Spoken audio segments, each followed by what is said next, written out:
അക്ഷരാർത്ഥത്തിൽ പാകിസ്ഥാന്റെ നെഞ്ചു പിളർത്തുകയായിരുന്നു ബലൂജ് ലിബറേഷൻ ആർമിയുടെ ആക്രമണം.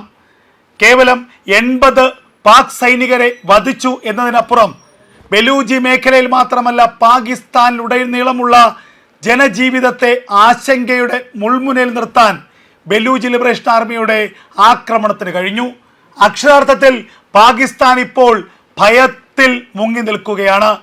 പാകിസ്ഥാന്റെ ജനജീവിതം താറുമാറായിരിക്കുന്നു. ഏത് നിമിഷം വേണമെങ്കിലും പാകിസ്ഥാന്റെ ഏതു പ്രദേശത്തിലും വലിയ ഭീകരാക്രമണങ്ങൾ നടക്കാമെന്ന ഭയപ്പാടിലാണ് ജനം. പാകിസ്ഥാൻ സൈന്യത്തിനോ പാകിസ്ഥാൻ ഭരണകൂടത്തിനോ ഈ ആക്രമണങ്ങളെ ചെറുക്കാനോ പ്രതിരോധിക്കാനോ കഴിയുന്നില്ല. എന്താണ് പാകിസ്ഥാനിൽ സംഭവിക്കുന്നത്? നമ്മൾ കൃത്യമായി തന്നെ പരിശോധിക്കണം. കഴിഞ്ഞ 3-4 വർഷങ്ങൾക്കിപ്പുറം പാകിസ്ഥാൻ എന്ന രാജ്യം നേരിടുന്നത് ഏറ്റവും വലിയ ചരിത്രത്തിലെ തിരിച്ചടികളാണ്. ഒരു കാലത്ത് ഇന്ത്യ എന്ന രാജ്യത്തിലേക്ക് തീവ്രവാദത്തെ കടത്തിവിടാനും ഇന്ത്യ എന്ന രാജ്യത്തെ തീവ്രവാദം കൊണ്ട് നശിപ്പിക്കാനും ശ്രമിച്ച ഒരു രാജ്യമാണ് പാകിസ്ഥാൻ. ഇപ്പോഴും അവരുടെ ആ ശ്രമങ്ങൾ അവർ നടത്തിക്കൊണ്ടിരിക്കുന്നു. കഴിഞ്ഞ ദിവസങ്ങളിലും പാക് അധീന കാശ്മീരിലൂടെ ഇന്ത്യൻ അതിർത്തിയിലൂടെ പാകിസ്ഥാനിലെ എണ്ണപ്പെട്ട ജയ്ഷെ മുഹമ്മദിൻ്റെയും ഹിസ്ബുൾ മുജാഹിദിൻ്റെയും അല്ലെങ്കിൽ മറ്റ് ഭീകര സംഘടനകളെയും ഒക്കെ ഭീകരന്മാരെ ഇന്ത്യയിലേക്ക് കടത്തിവിടാനുള്ള ശ്രമങ്ങളാണ് പാകിസ്ഥാൻ നടത്തിയത്.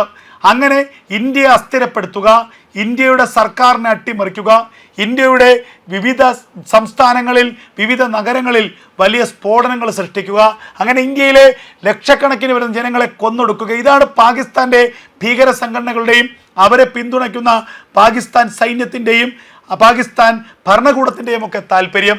എന്നാൽ യഥാർത്ഥത്തിൽ ഇതിൻ്റെ തിരിച്ചടി കിട്ടുന്ന ആർക്കാണ്? പാകിസ്ഥാന് തന്നെയാണ്. പാകിസ്ഥാൻ്റെ സൈനികർക്കെതിരെ പാകിസ്ഥാൻ്റെ ഭരണകൂടത്തിനെതിരെ രൂപപ്പെട്ട 2 പ്രധാനപ്പെട്ട തീവ്രവാദ സംഘടനകൾ അല്ലെങ്കിൽ പോരാളികളാണ് ബലൂജ് ലിബറേഷൻ ആർമിയും തെഹ്രീക്ക് താലിബാനും. അതിൽ ബലൂജ് ലിബറേഷൻ ആർമിയാണ് കഴിഞ്ഞ ദിവസം പാകിസ്ഥാനെ ചോരക്കളമാക്കി മാറ്റിയത്. കഴിഞ്ഞ ദിവസം പാകിസ്ഥാൻ്റെ 7 ജില്ലകളിൽ 7 പ്രദേശങ്ങളിൽ 7 സംസ്ഥാനങ്ങളിലായി വലിയ സ്ഫോടനങ്ങളുടെ പരമ്പര തന്നെ നടത്തിയത്. സ്ഫോടനങ്ങൾ നടത്തുക മാത്രമല്ല, സർക്കാർ ഓഫീസുകൾ കൊള്ളയടിച്ചു, പോലീസ് സ്റ്റേഷനുകൾ കൊള്ളയടിച്ചു, ബാങ്കുകൾ കൊള്ളയടിച്ചു, ആയുധശാലകൾ കൊള്ളയടിച്ചു. അങ്ങനെ പാകിസ്ഥാന്റെ അധീനതയിലുള്ള ബലൂജ് മേഖലയിലെ പാകിസ്ഥാൻ സർക്കാരിൻ്റെ അധീനതയിലുള്ള ഒട്ടുമിക്ക മേഖലകളിലും അവർ വലിയ അഴിഞ്ഞാട്ടം തന്നെ നടത്തി എന്നുള്ളതാണ് വലിയ യാഥാർത്ഥ്യം.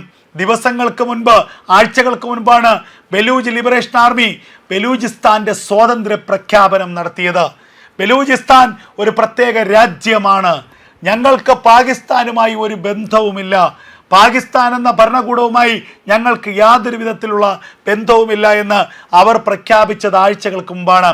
അവരുടെ പ്രധാനപ്പെട്ട നേതാവ് ഇന്ത്യയുടെ ഭരണകൂടത്തിന്, ഇന്ത്യയുടെ വിദേശകാര്യ മന്ത്രാലയത്തിന് ഒരു കത്തെഴുതി, ഞങ്ങളെ പിന്തുണയ്ക്കണം, ഇന്ത്യയുടെ ഏതൊരു ആപത്ഘട്ടത്തിലും ഞങ്ങളുണ്ടാകും, പാകിസ്ഥാൻ എന്ന ഭീകര രാജ്യം ഇന്ത്യയുടെ അതിർത്തികളിൽ പ്രകോപനം സൃഷ്ടിക്കുമ്പോൾ ഇന്ത്യക്ക് പിന്തുണയുമായി ഞങ്ങളുണ്ടാകും, പക്ഷേ ഞങ്ങളെ ഒരു രാജ്യമായി അംഗീകരിക്കണം. ആഗോളതലത്തിൽ ഞങ്ങൾക്ക് ആദ്യമായി പിന്തുണ നൽകേണ്ട രാജ്യം ഇന്ത്യയാണ്. ഇന്ത്യ ഞങ്ങൾക്ക് പിന്തുണ നൽകിയാൽ ഞങ്ങൾക്ക് പിന്നെ കാര്യങ്ങളൊക്കെ തന്നെ എളുപ്പമാണ്. ലോകത്തിന് മുന്നിൽ ഞങ്ങൾക്ക് വലിയൊരു പ്രഖ്യാപനം നടത്താൻ കഴിയും, ഞങ്ങളൊരു രാജ്യമാണ്, സ്വതന്ത്ര രാജ്യമാണ് എന്ന തരത്തിൽ ഇന്ത്യയുടെ വിദേശകാര്യ മന്ത്രിക്ക് എസ് ജയശങ്കറിനെ അഡ്രസ്സ് ചെയ്തുകൊണ്ട് ബലൂജ് ലിബറേഷൻ ആർമിയുടെ നേതാവ് ഒരു കത്തയച്ചു. ഇന്ത്യ കത്ത് രഹസ്യമായി വയ്ക്കുകയായിരുന്നില്ല ചെയ്തത്, ഇന്ത്യ കത്ത് പരസ്യപ്പെടുത്തി. ഇന്ത്യയിലെ ദേശീയ മാധ്യമങ്ങൾക്ക് ഇന്ത്യയുടെ വിദേശകാര്യ മന്ത്രാലയം ആ കത്ത് കൈമാറി. അതിൻ്റെ കാരണമെന്ന് ചോദിച്ചാൽ, ഈ കത്ത് ഇന്ത്യ ഔദ്യോഗികമായി എടുത്തു.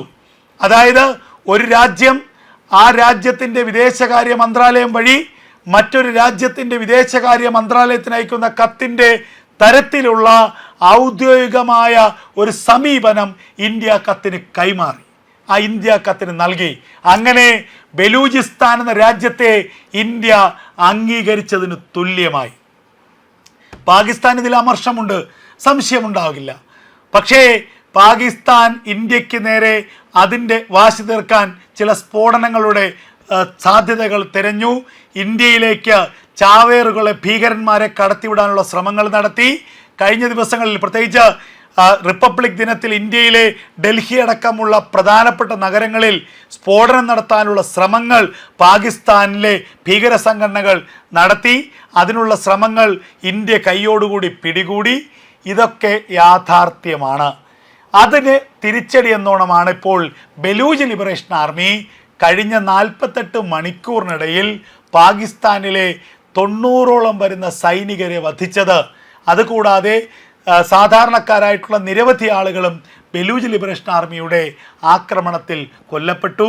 കുഴിബോംബ് സ്ഫോടനങ്ങൾ, ഒറ്റപ്പെട്ട ആക്രമണങ്ങൾ, വെടിവയ്പ്പിലൂടെയുള്ള ആക്രമണങ്ങൾ, റോക്കറ്റ് ആക്രമണങ്ങൾ തുടങ്ങി പലതരത്തിലുള്ള ആക്രമണങ്ങളാണ് ബലൂജ് ലിബറേഷൻ ആർമി നടത്തിയത്. ഇതിന് പ്രതികാരമായി പാകിസ്ഥാൻ സേന ബലൂജ് ലിബറേഷൻ ആർമിക്കെതിരെ തിരിച്ചടി നടത്തിയെന്നുള്ള തരത്തിലുള്ള വാർത്തകളൊക്കെ തന്നെ പുറത്തു വരുന്നു. എന്നാൽ ഇതിൽ എത്രത്തോളം സ്ഥിരീകരണങ്ങൾ വരുന്നു എന്നുള്ളത് നമുക്ക് വ്യക്തമല്ല. കാരണം പാകിസ്ഥാൻ എപ്പോഴും ഗോസിപ്പുകളും ഈ കള്ളവാർത്തകളും പ്രചരിപ്പിക്കുന്നതിൽ വലിയ അഗ്രഗണ്യരാണ്. പാകിസ്ഥാൻ സേനയുടെ 10 സൈനികർ കൊല്ലപ്പെട്ടാൽ പാകിസ്ഥാൻ പറയും ഞങ്ങളുടെ ഒരു സൈനികന് പോലും ഒരു പോറൽ പോലും ഏറ്റിട്ടില്ല. എന്നാൽ എതിർ രാജ്യത്തിൻ്റെ 100 സൈനികർ കൊല്ലപ്പെട്ടു എന്ന തരത്തിലുള്ള വാർത്തകൾ, കള്ള വാർത്തകൾ ഒക്കെ തന്നെ അവർ പ്രചരിപ്പിക്കും. അത് നമുക്കറിയാം. അതുകൊണ്ട് തന്നെ പാകിസ്ഥാൻ ഈ പറയുന്നത് പൂർണ്ണമായും വിശ്വസിക്കാനാകില്ല. എന്നാൽ 140ഓളം വരുന്ന ബലൂജ് പോരാളികളെ കൊലപ്പെടുത്തി എന്നാണ് പാകിസ്ഥാൻ്റെ സൈന്യം ഇപ്പോൾ അന്താരാഷ്ട്ര മാധ്യമങ്ങളിലൂടെ വെളിപ്പെടുത്തുന്നത്. എന്തായാലും കഴിഞ്ഞ 48 മണിക്കൂർ പാകിസ്ഥാനിലെ ബലൂജ് മേഖല, ആ ബലൂജ് മേഖല മാത്രമല്ല പാകിസ്ഥാനിലുടനീളം കലുഷിതമായ അവസ്ഥയിലാണ്. പാകിസ്ഥാൻ്റെ നെഞ്ചു പിളർത്തിയുള്ള ആക്രമണം ബലൂജ് ലിബറേഷൻ ആർമി നടത്തുന്നു. ഇതിന് പിന്നിൽ തെഹ്രിക്ക് താലിബാന്റെ പിന്തുണയുണ്ട് എന്നുള്ളതാണ് ഏറ്റവും രസകരമായ കാര്യം. തെഹ്രിക്ക് താലിബാൻ എന്നുള്ളത് പാകിസ്ഥാനിൽ പ്രവർത്തിക്കുന്ന മറ്റൊരു ഭീകര സംഘടനയാണ്. താലിബാനുമായി വളരെ ബന്ധമുള്ള, എന്നാൽ പാകിസ്ഥാനിൽ പ്രവർത്തിക്കുന്ന താലിബാന്റെ ഒരു വിങ്ങാണ് തെഹ്രിക്ക് താലിബാൻ. ഖൈബർ പഷ്തൂങ്ക മേഖലയിലാണ് അവരുടെ ശക്തി കേന്ദ്രം. ഖൈബർ പഷ്തൂങ്ക മേഖല അവർ പിടിച്ചടക്കിയിരിക്കുന്നു. ഖൈബർ പഷ്തൂങ്ക മേഖലയിലുള്ള അവർ പാകിസ്ഥാന്റെ സൈന്യത്തെ ആ മേഖലയിൽ നിന്ന് തുരത്തി ഓടിച്ചിരിക്കുന്നു. ഇപ്പോൾ ഇതാ ബലൂജ് ലിബറേഷൻ ആർമിക്ക് പിന്തുണയുമായി അവർ എത്തിയിരിക്കുന്നു. അങ്ങനെ 2 പ്രധാനപ്പെട്ട ഭൂപ്രദേശങ്ങൾ, പാകിസ്ഥാനിലെ ഏറ്റവും പ്രധാനപ്പെട്ട 2 മേഖലകൾ, ആകെ 4 മേഖലകളാണ് പാകിസ്ഥാനിലുള്ളത്. ഒന്ന് പഞ്ചാബ് മേഖല, ഒന്ന് സിന്ധ് മേഖല, ഒന്ന് ഖൈബർ പഷ്തൂന മേഖല, മറ്റൊന്ന് ബലൂജ് മേഖല. ഈ 4 മേഖലകളിൽ 2 മേഖലകൾ തന്നെ ഇപ്പോൾ വിമതന്മാരുടെ പിടിയിലാണ്. അങ്ങനെ പാകിസ്ഥാൻ എന്ന രാജ്യം തന്നെ എന്നേക്കുമായി ഇല്ലതായിരിക്കുന്നു. പാകിസ്ഥാൻ തരിപ്പണമായിരിക്കുന്നു. പാകിസ്ഥാനെ പിളർത്തിയിരിക്കുന്നു. നെടുകയും കുറുകയും പിളർത്തിയിരിക്കുന്നു ബലൂചിസ്ഥാനും ബലൂജ് ലിബറേഷൻ ആർമിയും തെഹ്രിക്ക് താലിബാനും എന്ന് ഉറപ്പിച്ച് പറയേണ്ടി വരും.